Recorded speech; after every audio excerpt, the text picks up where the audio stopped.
Hi everyone, thanks for tuning in. Obviously it's been a little bit of time since I've done a video on the Ultima, and there's good reason for that. Predominantly there's been a couple of things working against me. Things like we were waiting on some glazing kit parts from the factory, which was taking a bit of time. I couldn't get a booking for a tuner, so that sort of took away, I guess, a bit of the rush to get things complete, because there's no point having a car complete and sitting here if I can't do anything with it.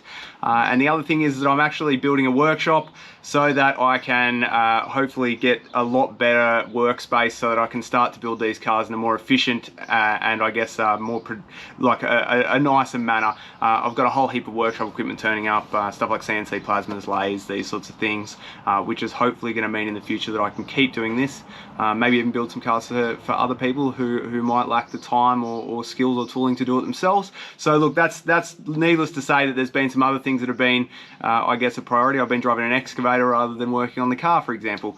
That doesn't mean that I haven't been indulging in a couple of other things. You know, I went to Melbourne and went surfing and tried out the wave pool there, which is pretty cool. If anyone lives down there, it's worthwhile giving it a go. And I went and did some car racing. I took the Fiesta ST around Bathurst, which was really cool. In the wet, it was actually, I think, the top 5 or 10 cars out of 180 someone mentioned to me in terms of the times that it was setting. So I was pretty happy with that. I thought that was admirable for a $36,000 sort of hot hatch in pretty much standard trim. So look, that was all good. What I'll do is I'll just give you a run around the Ultima. As I say, things haven't been standing still. You can probably see there's a copper in the background. That's another sort of, I guess, series of videos that are going to start up pretty soon. I got a 7.3 litre Ford Godzilla motor on the way, and a few other things happening. So look, I guess the videos won't stop and there's lots going on, but let's have a look over the Ultima and I'll save that other stuff for another video. So you can see here, look, the front clip's in place, radiator and all of its stuff's there. We're wired up with the exception of, I'd have to say, the coils and the injectors, which I'm going to be doing today.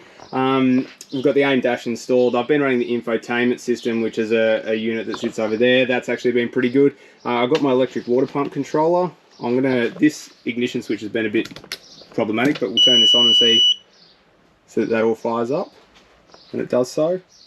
You'll actually hear the electric water pump start to run. I did fill it with water.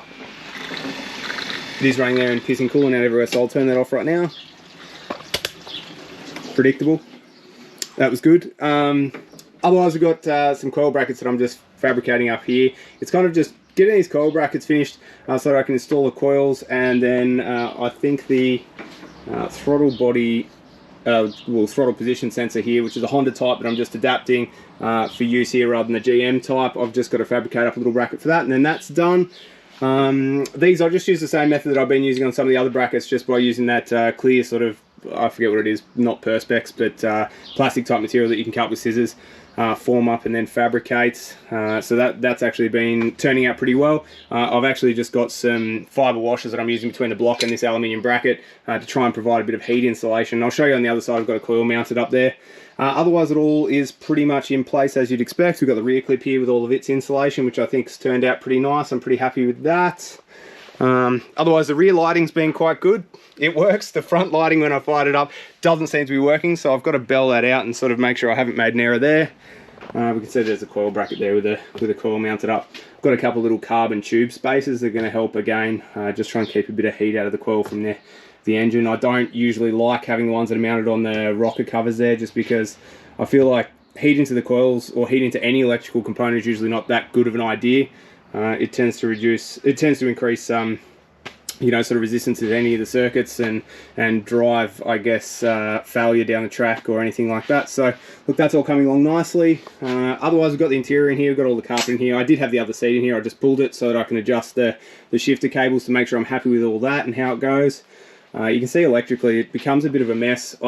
It's really hard when you're adding on to, I guess, the factory loom, and the factory loom is a bit of an old style taped loom, so unless you're going to build one yourself from scratch and use, you know, Raycam DR25 and all that sort of stuff, it's going to end up being a little bit like that. I've got a little terminal block here for switch 12 volts on a dedicated circuit with some redundant fuses for down the track that I can use, and I also just had a distribution block here for 12 volts direct to battery.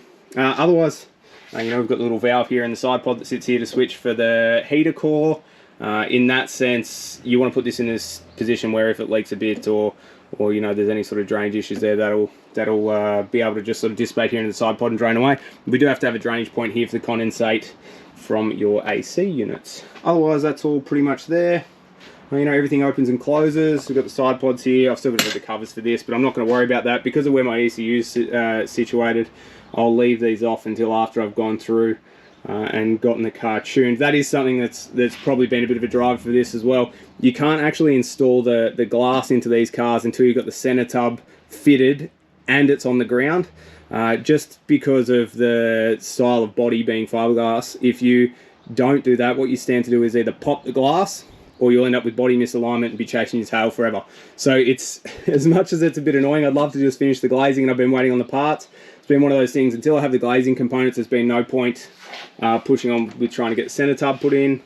Similarly, I can't put the center tub on until the rest of this stuff's all buttoned up, and I've fired the car up, and I'm making sure that there's not going to be any electrical gremlins that are going to be impossible to get to down the track with the center tub fitted.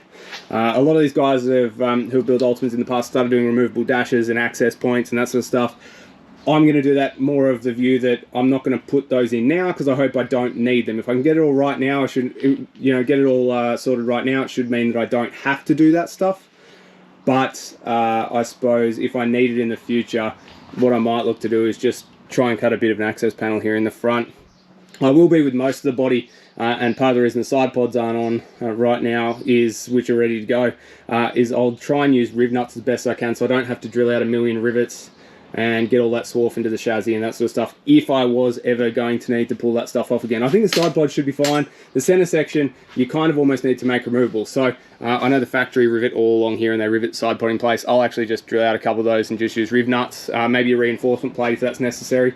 Otherwise, that's all sort of happening. I mean, there's minor stuff that's, I guess, not critical to me getting on the dyno at the start of February. On the 1st of Feb, I'm booked in. So I'm not focusing a whole lot on those sorts of finicky little items. There'll be things I might tidy up down the track. Not that they're bad, but you know, I'll waste a whole day making a bracket just so that it looks nice, and I've got time for that down the track. It's not going to stop me getting on the road or getting rego and getting it engineered, and that's really what I want to focus on for the moment so that I can get that done and sink my teeth into the Cobra, because my plan is to have that on the road middle of the year as well. So, and there's more story. There's a story to that as well, but we can run over that at a different time. Anyhow, look, thanks for tuning in. That's where the car's at. If you have any questions, by all means, you know, post them down below or hit me up.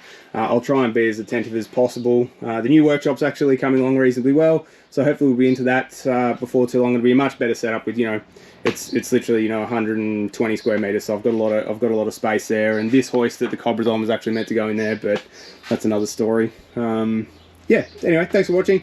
Until next time, which hopefully isn't too long, so I've got to get this thing aligned next week. You know, look after yourself. Thanks.